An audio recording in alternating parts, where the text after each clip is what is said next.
नमस्कार प्यारे बच्चों, स्वागत आप सबका आपके अपने YouTube चैनल जॉब नोटिफिकेशन पिटारा पर। कैसे हो आप सब? उम्मीद करते हैं कि सब स्वस्थ होंगे, मस्त होंगे और अपनी तैयारी को बहुत बेहतरीन तरीके से कर रहे होंगे। तो दोस्तों, जिनका बहुत लंबे समय से इंतजार था, अब उनका इंतजार खत्म हो चुका है, क्योंकि हरियाणा में नया सीईटी कंडक्ट करवाया जाएगा। आपको पता है कि 2021 के बाद हरियाणा में कोई भी सीईटी प्री का एग्जाम नहीं लिया गया। हालांकि सरकार के द्वारा उस टाइम प्रोमिस किए गए थे, जैसे राजस्थान हमारे साइड में जो स्टेट है उसमें साल में 2 बार सीईटी का एग्जाम कंडक्ट करवाया जाता है, प्लस 2 बेस और ग्रेजुएशन बेस। वहाँ बहुत अच्छा प्रोसीजर चल रहा है और अब हमारे भी यहाँ नए चेयरमैन साहब बने हैं, दोबारा से नई सरकार गठित होकर आई है और ऐसा हम उम्मीद लगा के बैठे हैं और वो उम्मीद खरी भी उतरेगी कि हरियाणा में भी हर साल कम से कम 2 सीईटी एग्जाम कंडक्ट करवाए जाए, ग्रुप डी के लिए और सीईटी ग्रुप सी के लिए। तो वो अब नए युग की शुरुआत हो चुकी है, उसके रिगार्डिंग हम बात करने वाले हैं। बिल्कुल डिटेल से मैं आपको बताने वाला हूं कि इस पोर्शन को कैसे पढ़ना है और हम डिस्कशन करने वाले हैं उन सब स्टूडेंट के रिगार्डिंग जो स्टूडेंट 2021 के बाद हरियाणा में गवर्नमेंट जॉब का सपना देख रहे थे, लेकिन वो सीईटी उस टाइम किसी या तो उस टाइम उसकी ग्रेजुएशन नहीं हुई थी या फिर प्लस 2 नहीं हुई थी या फिर किसी कारणवश वो उस टाइम उस एग्जाम को क्रैक नहीं कर पाए थे सीईटी परी का। और हालांकि कुछ एक पॉलिसियों में भी खामियां थी या फिर हो सकता है कि आप पॉलिसी की वजह से सीईटी मेंस के एग्जाम में नहीं बैठ पाए हो। तो आप सब के लिए अब सुनहरा मौका है। आपको पता है कि तकरीबन तकरीबन 25 से लेकर 30,000 यानी कि 30,000 पोस्टें फिर से आने वाली है, क्योंकि जो पीछे जो पोस्टें थी ग्रुप नंबर 56 और 57 में, उनमें भी बहुत सारी पोस्टें खाली रह गई है और अदर डिपार्टमेंट से भी रिक्रूटमेंट आई है। तो वो हालांकि बाद की बातें है, लेकिन फिलहाल इस वीडियो में हम डिस्कशन करने वाले हैं कि आपको प्रिपरेशन करनी किस प्रकार से है। ठीक है, तो ये नए युग की शुरुआत हो रही है, नया सीटी आगाज हो रहा है। अच्छा, एक छोटा सा पॉइंट रहेगा, हालांकि बहुत सारे स्टूडेंट जो मेरे को ऑलरेडी जानते हैं और जो नहीं जानते उनके लिए मैं बता दूं। देखो, एक मेंटेलिटी बनी रहती है कि हम हर चीज में मतलब ये कुछ ना कुछ कमियां निकालते रहते हैं। और देखो, पीछे हाल फिलहाल का जो दौर रहा है 2021 से लेकर 2024 तक का, उसमें कमियां भी थी पॉलिसी में, लेकिन उस पास्ट को देखते हुए हम प्रेजेंट और हम अपने फ्यूचर को उस बेस पे नहीं आगाज सकते, मतलब उस बेस पे हम डिसीजन नहीं ले सकते। तो कोई स्टूडेंट इस भ्रम में बैठा है कि अब तो सरकार बिल्कुल लास्ट में जाके फिर से सीईटी लेगी, है ना, या फिर अब ये कोई सीईटी लेगी नहीं, अब 2-3 साल भूल जाओ, जैसे अलग अलग ग्रुपों में अलग अलग बातें आती रहती है। तो हमें उन सब पे ध्यान नहीं देना है, क्योंकि आपको मैं बताता हूं कि अपने साइड में जो स्टेट है राजस्थान, वहां बीजेपी की ही गवर्नमेंट है और वहां हर साल में 2 बार सीईटी कंडक्ट करवाया जाता है बाकायदा। वहां तो अब तीसरी बार प्लस 2 बेस का एग्जाम हो चुके हैं, मतलब थोड़े दिन पहले वहां प्लस 2 बेस का तीसरा सीईटी हो चुका है, ग्रेजुएशन बेस का तीसरा सीईटी होने वाला है। तो वहां भी बीजेपी की गवर्नमेंट है, यहाँ अपने भी बीजेपी की गवर्नमेंट है, तो हम ऐसी बिल्कुल बिल्कुल 101% ये इच्छा रखते हैं और ये अपनी मतलब तय दिल से कामना है कि हमारे यहाँ भी सीईटी कंडक्ट करवाया जाए और साल में एटलीस्ट 2 सीईटी लिए जाए और उस बेस पे फाइनल भर्ती भी जाए, और ऐसा होगा भी, क्योंकि नए चेयरमैन साहब बहुत अच्छे वाली छवि के हैं और एक्शन मूड में है और जो उन्होंने बोला है वो करके भी दिखाया है। तो ऐसी कोई मेंटेलिटी माइंड में नहीं रखनी कि भी अब दिसंबर में नहीं होगा, जनवरी में नहीं होगा, ऐसे नहीं होगा, वैसे नहीं होगा। उन सारी बातों को साइड में रख के आप अपनी प्रिपरेशन पे लग जाइए। ठीक है, अब बात कर लेते हैं कि हम अपनी तैयारी को करें किस प्रकार से। अब कहोगे कि सर यहाँ तो ये भी कमी है कि यहाँ तो सिलेबस डिसाइड नहीं होता। तो आपको ध्यान होगा 3 या 4 दिन पहले अपने चेयरमैन साहब का एक इंटरव्यू आया था।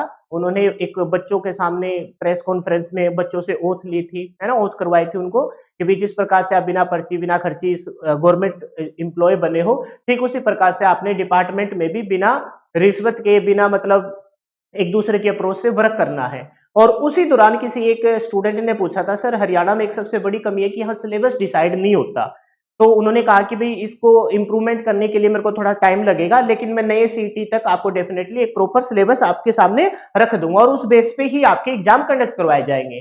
तो जो सिलेबस रहेगा, या फिर पहले जो कभी अपने पुराने चेयरमैन साहब थे, है ना, भोपाल सिंह खत्री जी, जिन्होंने इस सीईटी को आगाज किया था, है ना, हालांकि उनकी भी छवि बहुत अच्छी थी, लेकिन वो जो चाहते थे वो हो सकता है कि भी कुछ कमियां रह गई हो, उनको वो अच्छे से एग्जीक्यूट नहीं कर पाए थे। लेकिन ये वाले चेयरमैन साहब पिछले वाली कमियों को दूर करते हुए चल रहे हैं और डेफिनेटली इन चीजों को एग्जीक्यूट भी कर रहे हैं।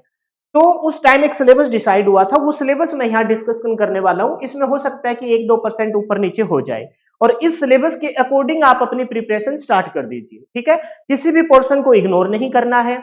अच्छा, किसी भी पोर्शन को ऐसे नहीं सोचना है कि भाई पहले हम बहुत डिटेल से पढ़ना स्टार्ट करेंगे और फिर एक टाइम आएगा, और क्योंकि देखो अलग अलग यूट्यूबर बोलते रहते हैं दिसंबर में होने जाने वाला है, जनवरी में होने वाला है, नहीं होगा 2 साल सीईटी, उस उन सब चीजों को साइड में रखे। आपको प्रिपरेशन ऐसे करनी है कि हरियाणा के एग्जाम को पॉइंट ऑफ व्यू रखते हुए आपको प्रिपरेशन करनी है। दूसरी बात, ना तो ज्यादा डेप्थ में जाना और ना ही बिल्कुल ऊपर से पढ़ना है, बिल्कुल सिलेबस को अच्छे तरीके से सारे सब्जेक्ट फिनिश करते हुए चलना है। तो उसी कड़ी में मैं आपको बताने वाला हूं कि किस सब्जेक्ट को आप अच्छे से फोकस करोगे। सबसे पहले बात करते हैं हम हरियाणा जीके की। आपको पता है कि सबसे ज्यादा पोर्शन जो रहता है, हालांकि कुछ एक एग्जाम ऐसे भी आए थे जिसमें हरियाणा जीके का क्वेश्चन भी देखने को नहीं मिला था। टीचर जो अच्छा खासा सिलेबस लेके चलते हैं, बहुत अच्छे अच्छे यूट्यूबर है, बहुत अच्छे अच्छे टीचर मार्केट में अवेलेबल है ऑनलाइन और ऑफलाइन, वो बहुत डिटेल से हरियाणा जीके को कराते हैं।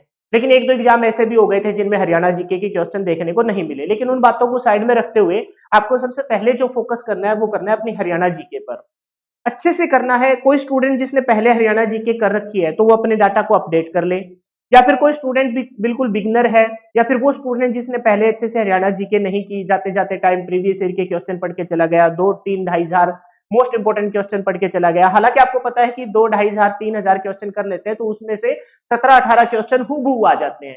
लेकिन बात 17 18 की नहीं है, टोटल अगर 22 या 23 नंबर का सिलेबस है तो उसमें से डेफिनेटली 22/22 ही आने चाहिए। 23 आते तो 23/23 ही आने चाहिए, क्योंकि हरियाणा अपना अपना जो है, जिस प्रदेश में हम रहते हैं, तो उसका तो क्वेश्चन एटलीस्ट नहीं कटना चाहिए ना।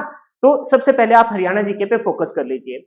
फिर बात करते हैं इंडिया जीके की। बहुत सारे स्टूडेंट इसको इग्नोर करते हैं कि इंडिया जीके के क्वेश्चन पूछे ही नहीं जाते। अरे भाई, नया सिलेबस डिसाइड होगा, प्रदेश है तो एक देश भी तो है ना, उस देश के डेफिनेटली क्वेश्चन आपसे पूछे जाएंगे। और इसके 3 मोस्ट इंपोर्टेंट पोर्शन ध्यान देना।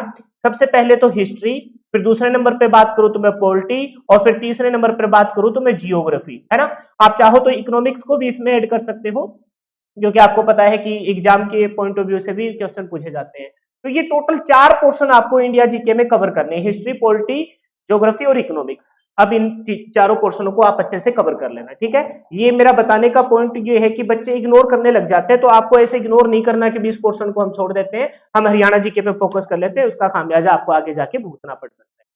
बात करते हैं तीसरे नंबर पे साइंस। साइंस का वेटेज भी अच्छा खासा जिस एग्जाम में पूछे गए हैं तो वहां अच्छे से पूछे गए हैं, लेकिन पीछे के जो सीईटी मेंस के कुछ एक एग्जाम थे वहां साइंस को नहीं पूछा गया, इग्नोर किया गया। लेकिन आप अब इनिशियल स्टेज पे हो, तैयारी करने लगे हो, तो साइंस के तीनों पोर्शन आपको बहुत अच्छे से कवर करने हैं। कौन कौन से? बायो, बायो, दूसरे नंबर पे बात करूं तो मैं फिजिक्स, और तीसरे नंबर पे अगर मैं बात करूं तो कौन सा? केमिस्ट्री। इन तीनों पोर्शन को आप अच्छे से कवर कर लेना, ठीक है, साइंस के तीनों। और मैं बताऊंगा कि किस प्रकार से आपको तैयारी करनी है, लेकिन हम बात कर रहे हैं मोटा मोटा कि सिलेबस क्या रहेगा, उसके रिगार्डिंग हम बात कर रहे हैं। उसके बाद हम बताएंगे कि प्रिपरेशन करनी कैसे है। तीसरे नंबर पर साइंस के बाद अगर आप आगे बढ़ोगे तो चौथे नंबर पर आता है अपना कंप्यूटर। आप चाहे पीछे की जितने भी एग्जाम देखोगे, चाहे वो सीईटी परी हो, चाहे वो सीईटी मेंस हो, या फिर हरियाणा में जब सीईटी नहीं था उससे पहले भी जब हरियाणा पुलिस के एग्जाम होते थे, या फिर ग्रुप डी के भी एग्जाम हुए थे 2018-19 में, उस दौर में, उस टाइम भी कंप्यूटर के अच्छे खासे क्वेश्चन पूछे गए थे। और आधुनिक युग की डिमांड को देखते हुए आज के टाइम में 10 क्वेश्चन तो इसके बनते ही हैं। हालांकि इसमें भी थोड़ा सा सिलेबस डिसाइड नहीं था, तो आपको पता है कि पाइथन लैंग्वेज पूछ ली थी, कभी कुछ पूछ लिया, कभी कुछ पूछ लिया, लेकिन जनरल कॉम्पिटिटिव एग्जाम को देखते हुए कंप्यूटर को आप अच्छे से कवर कर लीजिए। इसके बाद बात करते हैं हम, फिर ये वाले पोर्शन पे आ जाएंगे। एक मोस्ट इंपॉर्टेंट फैक्टर रहता है जो सिलेक्शन और नॉन सिलेक्शन की राह के बीच में खड़ा होता है, वो रहता है करंट अफेयर। हरियाणा जीके का भी करंट अफेयर है और इंडिया लेवल का भी करंट अफेयर है। अच्छा देखो, एक ये बात अभी से समझ लेना, आप चाहे जिस भी एकेडमी से प्रिपरेशन करो, जिस भी ऑनलाइन प्लेटफॉर्म से प्रिपरेशन करो, चाहे वो यूट्यूब के माध्यम से या ऐप के माध्यम से, इस वाले पोर्शन को अगर आप किसी टीचर से कर रहे हो तो बहुत अच्छी बात है, मैं मना नहीं कर रहा, लेकिन ये करना होता है खुद को कवर। खुद को कवर कैसे करना होता है कि आप आज बाकी प्लान बाद में करते रहना, आप कभी पीजी में शिफ्ट होंगे, रूम में होंगे, या सेल्फ स्टडी घर पे बैठ के करोगे, वो प्लान आगे के चलते रहेंगे। लेकिन सबसे इंपॉर्टेंट जिस बात पे फोकस करना है ना, वो फोकस करने वाली बात है ये करंट अफेयर। तो इसको आप आज से ही तैयार करना स्टार्ट कर दीजिए।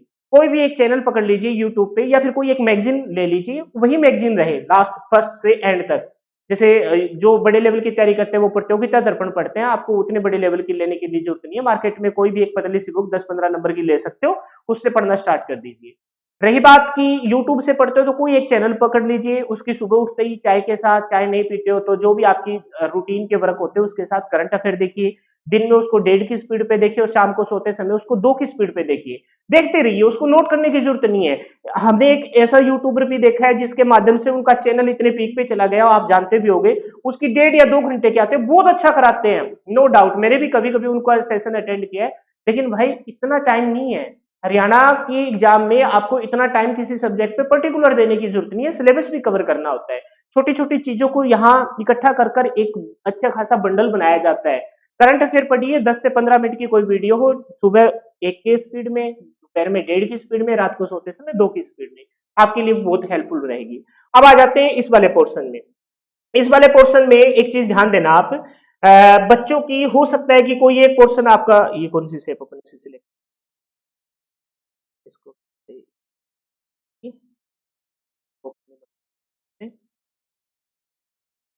देखो, बहुत सारे स्टूडेंट के अलग अलग यहाँ पॉइंट ऑफ व्यू रहते हैं। जैसे मान के चलो कोई आर्ट बैकग्राउंड का कोई स्टूडेंट है, तो वो फोकस कर लेता है किस पे, रीजनिंग अच्छे से कवर हो जाएगी, फोकस कर लेगा किस पे, हिंदी अच्छे से कवर हो जाएगी, मतलब वो फोकस करके चलता है इन दो पर।